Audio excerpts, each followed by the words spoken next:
Mungkin si penanya ini mungkin masih awam dengan ajaran Buddha ya. Jadi kekotoran batu ini berupa loba, dosa, moha. Tentunya kita pernah mengalami hal-hal kayak gini sih di kehidupan kita sehari-hari. Kita pasti pernah benci, pernah muncul keserakahan.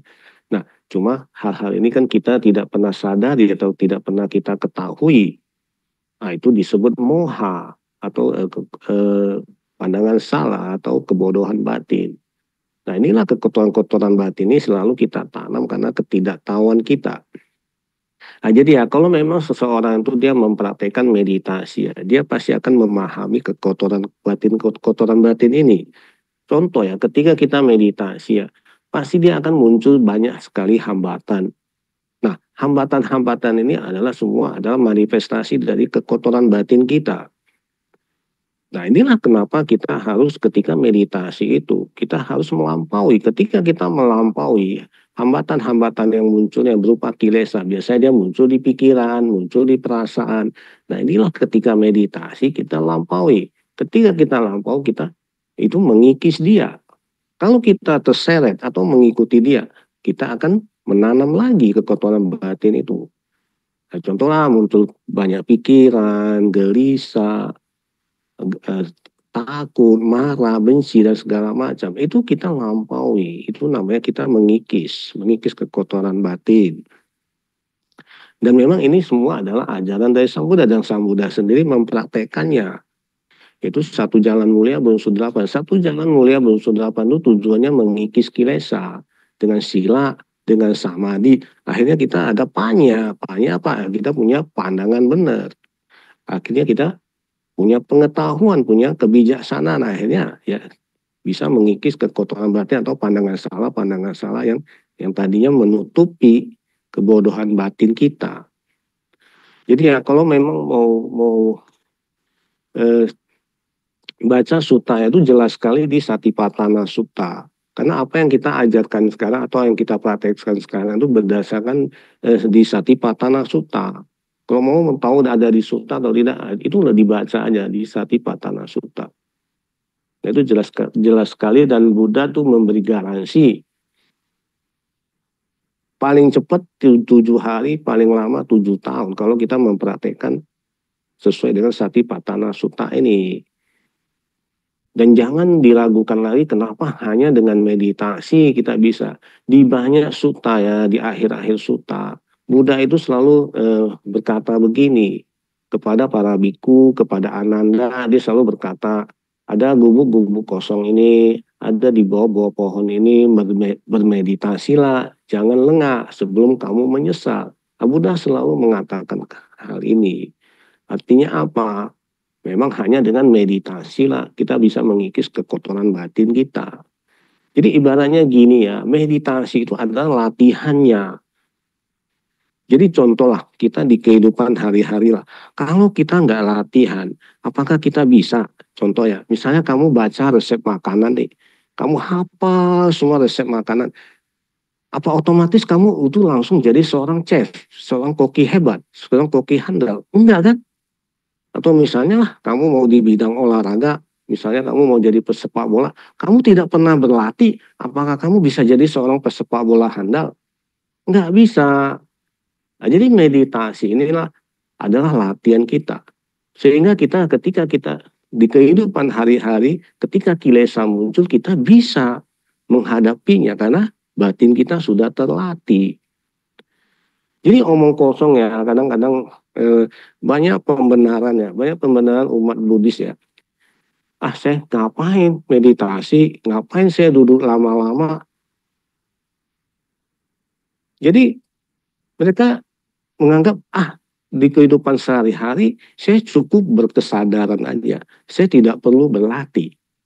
Apakah mungkin bisa kamu tidak berlatih di kehidupan sehari-hari kamu bisa berkesadaran? Nggak mungkin punya. Ini ibaratnya ya, ibaratnya kamu mau jadi seorang petinju, kamu hanya belajar teori tinju. Nanti kalau saya di tinju ke kanan, saya belok ngelak kiri. Kalau di tinju kiri, saya ngelak kanan. Langsung masuk ring tinju. Bisa kira-kira. Ya nggak bisa, kamu harus benar-benar latihan tinju seperti situasi sebenarnya. Nah, ketika meditasi itu, kamu tuh menghadapi langsung kilesanya itu. Ketika kilesa lupa muncul ketika kita, jadi itu kamu lampaui. Dari munculnya kilesa ini kamu sadari, dari dia berlangsungnya kamu sadari sampai lenyapnya kamu sadari, akhirnya kilesa-kilesa ini terkikis. Nah, ketika kamu sudah berlatih begitu, kamu sudah punya keterampilan, kamu sudah mahir. Nah, ketika nanti di kehidupan hari-hari, di aktivitas sehari-hari, disitulah baru bisa dibilang kamu lebih berkesadaran. Ketika gelisah-gelisahan muncul itu, kamu lebih sadar. Sehingga kamu tidak gampang terseret oleh kilesa-kilesa ini gitu. Jadi saran Bante ya, kalau mau lebih paham, banyakin aja prakteknya. Oh, ketika kilesa itu macam mana? Apa sih yang dinamakan kekotoran batin? Apa sih yang dinamakan kilesa ini? Kamu sendiri akan tahu, tidak perlu bertanya seperti ini lagi. Oke? Ya, sekian jawaban Bante.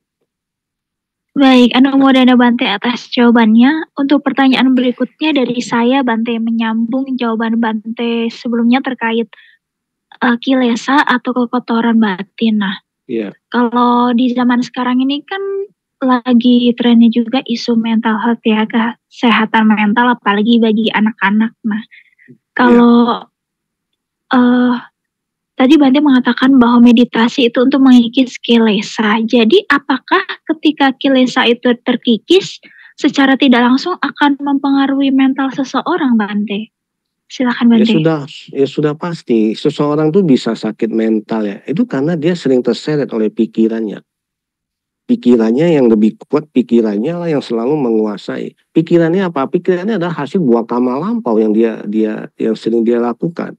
Nah, kalau dia pikiran ini muncul dan dia ulangi lagi, dia mengulang terus. Akhirnya dia pikirannya kuat sehingga dia selalu kehilangan kesadaran, yaitu pikirannya yang selalu menguasai. Nah inilah makanya kita ketika meditasi kita tidak mengikuti pikiran, kita berlatih tidak dikuasai oleh pikiran ini. Nah, kalau kita tidak dikuasai oleh pikiran kita, pikirannya akan melemah. Dia nanti kekuatannya akan melemah. Itu namanya kita kikis dia. Nah, jadi hati-hati ya anak-anak sekarang ya. Kalau misalnya ya mentalnya kurang ini ya. Biasanya orang sekarang tuh mau cara instan. Cara instannya bagaimana? Anaknya dibawa ke psikiater. Akhirnya apa? Ketika dibawa ke psikiater biasanya dia keluar resep kasih obat. Biasanya obat penenang. Obat penenang ini dia hanya menekan mentalnya ini supaya dia tidak kambuh. Tapi itu bukan solusinya. Nah, kalau kamu hanya menekan, dia hanya tidak muncul. Tapi kalau kamu meditasi, ketika dia muncul, nah itu kamu lampaui. Itulah cara kita untuk mengikis dia. Kalau memang mau sembuh. Jadi saran Bante ya, bagi anak-anak yang punya mental yang tidak baik, janganlah dikasih makan obat. Soalnya nanti dia bisa ketergantungan obat. Kalau itu obat itu sebenarnya untuk yang sudah parah, yang sudah untuk orang gila, karena dia sudah tidak bisa meditasi. Kalau kita masih bisa meditasi, itu bisa sembuh tanpa obat. Cukup dengan meditasi itu nanti akan selesai. Ya gitu jawaban Bante. Baik, Anumodana Bante atas jawabannya. Iya, terkait dengan meditasi Bante. Ya. Kenapa sih kita itu harus ada meditasi secara duduk, berdiri, berjalan, bahkan juga berbaring Bante? Nah, itu apakah ada alasan spesifik? Ya, maksud Buddha, dalam segala postur itu kita harus sadar. Nah, jadi ketika Buddha itu selalu menginstruksikan ya, ketika kamu duduk, ketika kamu berdiri, ketika kamu berjalan, ketika kamu berbaring sebelum terlelap, kamu harus waspada, harus perhatian jasmani kamu. Kenapa? Kita kan berbuat semua melalui jasmani kita. Kalau kita selalu sadar dan memperhatikan jasmani kita akan selalu waspada dan hati-hati terhadap apa yang kita lakukan. Ini maksud Buddha.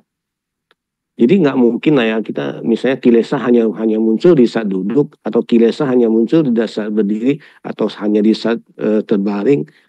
Jadi kilesa itu bisa muncul di semua postur tubuh. Jadi makanya kenapa kita dalam semua postur tubuh itu kita harus terlatih, harus sadar gitu. Kira-kira begitu.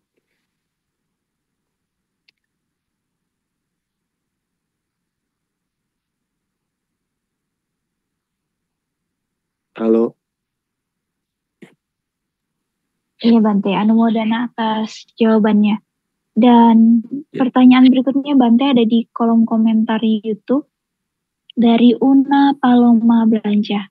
Bante, sewaktu meditasi duduk tanpa audio pada posisi langkah 3 tahapan aktif 5, saya mengalami geliang atau pusing seperti mau pingsan. Apakah ini merupakan hambatan atau adakah sesuatu? Silakan Bante. Ya, kadang kita ketika kita aktif jasmani ya, aktif tubuh ya, ketika kesadaran kita berpindah-pindah, memang kadang itu kita ada unsur angin, ada unsur angin. Nah, unsur angin itu gerak, ada unsur gerak. Jadi kadang-kadang tanpa kita sadari itu tubuh kita ikut bergerak atau geleng-geleng lah atau apa. Nah, sehingga kadang-kadang ketika muncul ini kita seakan-akan itu muncul perasaan. Nah, kadang-kadang ada yang bisa muncul perasaan mual lah, mau pingsan lah, mau jatuh ya. Jadi hati-hati ya. Ketika muncul perasaan-perasaan ini, jangan malah terseret. Jangan malah kamu percaya dengan perasaan-perasaan atau pikiran, saya udah mau pingsan nih. Nanti kamu beneran pingsan. Jadi ketika muncul pikiran itu kamu harus stop. Justru kamu harus mengendalikan. Ketika unsur angin ini yang bergerak ini, kamu kendalikan. Jangan terseret gerakannya. Selain jangan terseret gerakannya, kamu juga jangan terseret oleh pikiran dan perasaan yang muncul. Oh, saya ingin mual, saya ingin... Hati-hati ya dengan ungkapan-ungkapan batin yang muncul, karena nanti dia membentuk. Ketika dia muncul, kamu percaya, saya mau pingsan. Pingsan beneran. Nanti saya mau jatuh beneran. Padahal enggak, itu hanya pikiran kamu aja yang muncul. Rasa takut yang muncul. Abante juga pernah di satu retreat ada yogi yang dia meditasi itu dia kadang-kadang sering berhenti ketika duduk, ketika berdiri dia selalu berbaring karena ada rasa takut pingsan, ingin pingsan. Saya tegur dia, hati-hati ketika muncul pikiran ingin ini, ingin itu, kamu langsung jangan percaya, langsung jangan terseret oleh pikiran itu. Coba kamu nanti pingsan, toh kalau kamu pingsan juga tahu kok. Kenapa kamu sebelum pingsan kamu sudah tahu kamu mau pingsan? Yang mau pingsan ya pingsan aja, coba. Akhirnya dia ikut arahan Bante, akhirnya enggak, sebenarnya itu hanya permainan pikiran saja. Jadi hati-hati ya. Pikiran ini memang dia akan selalu membentuk. Nah, jadi ketika ada muncul, ingin mual lah, ingin muntah lah, sering itu yogi tuh. Waduh, saya mual Bante, sering mau muntah Bante. Yang muntah aja saya bilang, nggak apa-apa. Kadang-kadang ketika kita benar-benar kita cuekin dia, malahan nggak ada muntah itu malahan. Nah, jadi hati-hati terhadap pikiran-pikiran yang muncul. Jadi jangan langsung kamu terseret atau percaya dengan pikiran-pikiran itu. Nah, tapi ya lebih dikendalikanlah ketika unsur anginnya kuat, tubuh bergoyang-goyang atau geleng-geleng, kamu udah harus di situ menyadari lebih menjadi tubuhnya, kamu harus ada kendali, jangan dikendalikan. Sehingga nanti muncullah pikiran-pikiran yang halusinasi, ingin muntah lah, ingin pingsan lah, dan segala macam. Ya, kira-kira begitu.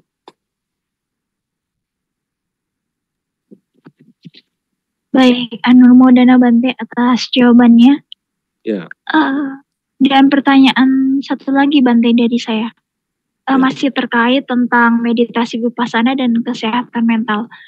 Ya. Kalau misalnya kan orang yang sakit mental itu mau diajak meditasi, tapi dia itu pengen meditasi tapi bingung mau mulai dari mana. Itu ada tipsnya nggak Bante? Silahkan. Jadi dia bingungnya macam mana. Kita kan gini ya, memang ya ada memang orang yang dia kesadarannya masih terlalu rendah ya. Dia kesulitan. Jadi kita bisa pakai dengan cara, kalau sekarang kan kita sudah pakai audio ya, itu audio itu sangat membantu bagi orang yang kesadarannya rendah. Jadi pakai audio aja dulu. Ya, kalau misalnya dia kesadarannya terlalu rendah, maksudnya mentalnya terlalu ini, ya memang dia pasti akan kesulitan. Tapi walaupun apapun itu, sesulit apapun itu, ya si yogi ini atau si calon yogi ini dia juga harus munculkan daya juangnya gitu loh. Ya segala sesuatu kan, kalau kita nggak mulai ya mau sesulit apapun ya, kalau kita nggak mau mulai ya nggak akan bisa. Kalau kita mulai, contoh lah misalnya, dia 1 jam nggak bisa, masa sih nggak bisa setengah jam nggak bisa, masa sih nggak bisa 15 menit, 15 menit nggak bisa, masa sih nggak bisa 5 menit. Sesuatu tuh kan, kalau kamu nggak mau coba, nggak akan bisa. Nah, jadi dia, ada yogi yang sebagian, oh saya sulit duduk. Ada, berarti ada ngajar beberapa yogi ya, memang dia memang ada sakit mental. Masih muda, masih anak muda. Ya kadang dia di posisi duduk dia sulit. Saya suruh berdiri. Dia berdiri sulit. Saya suruh berjalan. Pasti di antara salah satu itu dia pasti bisa. Jadi kita cari apa bisa dilakukan. Kita suruh dia lakukan dulu. Pasti bisa. Nanti ada ngajar ada beberapa anak yang sakit mental. Dan walaupun kualitas kesadarannya rendah, tapi mereka bisa. Walaupun mau 5 menit, mau 10 menit, tetap lakukan aja dulu. Baru nanti tingkatkan, makin tingkatkan lagi. Nah, jadi jangan jadikan alasan bahwasanya dia tidak bisa atau dia susah atau apa, itu jangan jadikan alasan. Tapi cari cara lah bagaimana dia mau mulai, bagaimana dia mau melakukan. Ya, kira-kira begitu. Iya, baik Bante. Terima kasih atas jawabannya. Sebenarnya kan Bante mengatakan melatih beberapa yogi yang juga mengalami masalah kesehatan mental. Nah, iya. Sudah berapa lama mereka berlatih meditasi, dan apakah selama mereka berlatih meditasi itu mereka ada kemajuan Bante dalam sisi mentalnya? Ada kemajuan. Jadi bukan berarti nggak ada, pasti ada. Setiap orang yang mau melatih itu ya. Jadi gini ya, itu kenapa ya? Kenapa dia bisa sakit mental? Kenapa dia bisa dengan sering terseret kilesa? Karena kan kita kesadaran ini kan terbiasa terseret oleh pikiran kita. Pikiran inilah yang akan akhirnya semakin kuat. Jadi dia semakin menguasai kita. Nah, dengan pengertian ini artinya kita terbiasa mengikuti pikiran. Sekarang kita merubah kebiasaan dia aja. Kebiasaan dia gimana? Kita ajarin dia bagaimana cara membentengi. Cara membentengi kesadaran si anak ini. Nah, kalau dia nanti dia bisa membentengi, dia sudah tahu caranya nanti membentengi. Nah, dia sudah bisa berlatih sendiri. Memang untuk tahap awalnya dia masih kesulitan. Dia pasti akan sangat kesulitan. Nah, contoh lah biasa anak-anak yang tidak terkontrol, ada anak-anak sekarang ya, dia tidak bisa kontrol emosinya. Ketika dia sering naik pitam tuh dia sering meledak, emosinya itu sering meledak. Nah, itu sebenarnya itu selalu kasih pengertian, kamu sakitnya ini kamu ya, karena kamu sering naik pitam, emosi kamu sering meledak-ledak. Jadi ketika kamu nanti mau emosi, jadi kamu harus tahan, kamu harus belajar menahan emosi kamu itu. Kamu bentengi kesadaran kamu nahan. Jadi berarti biasanya kasih instruksi mereka ya, berarti biasa dengan pertanyaan, misalnya dia harus kasih laporan ke Bante. Misalnya dalam hari ini dia ada berapa kali emosi atau marah, dia harus lapor ke Bante. Dari situlah nanti laporan dia itu nanti Bante bisa tahu. Oh, dia emosinya atau marahnya atau naik pitamnya ini semakin berkurang enggak. Jadi dia ada laporan ke Bante. Jadi setiap ketemu Bante tanya, hari ini kamu ada emosi nggak? Ada marah nggak? Bante selalu menanyakan hal ini kepada mereka. Dari situ Bante bisa menilai kemajuan dari si anak ini. Gitu kira-kira.